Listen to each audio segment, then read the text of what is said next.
You hear the words UEA Law School. This might come to mind. However, that's not the case.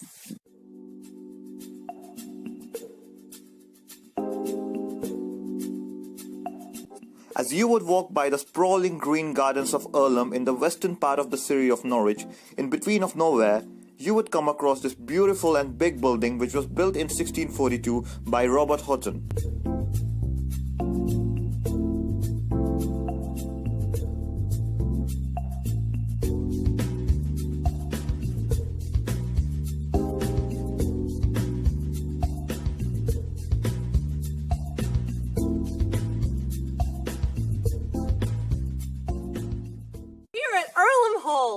Earlham Hall is amazing. It is used as the law building for students like me.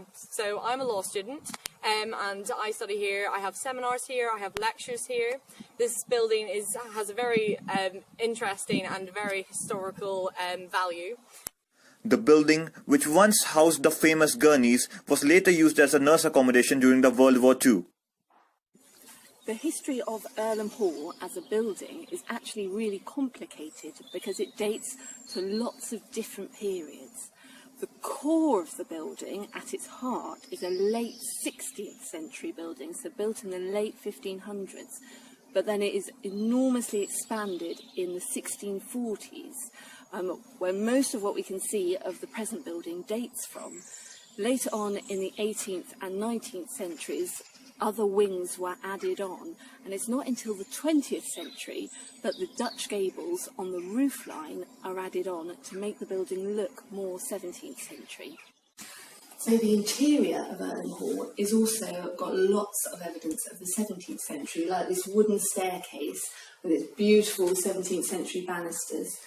The hall itself, with its timber panelling and its plaster ceiling, is also really typical of a country house in around 1640, 1650. Later generations also put their mark on Earlham Hall by adding things like the library in the 19th century. Most families who lived in splendid mansions like Earlham Hall were, in the 18th century, Anglican landowners. What distinguished the Gurneys is that they were not landowners, they were bankers.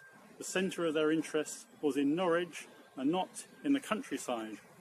But they were also Quakers, members of a minority sect deriving from the mid-17th century, and a very small group, but a group which in many ways belonged to the elite of the 18th century.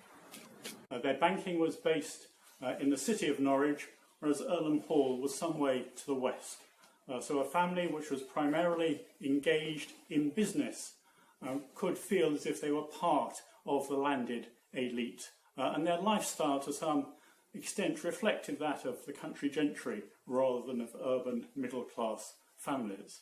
This is probably the most beautiful building on campus. It's very different to any of the other buildings on campus. Other buildings are very modern, and although the Earlham Hall has been refurbished, it still remains a very beautiful place to study.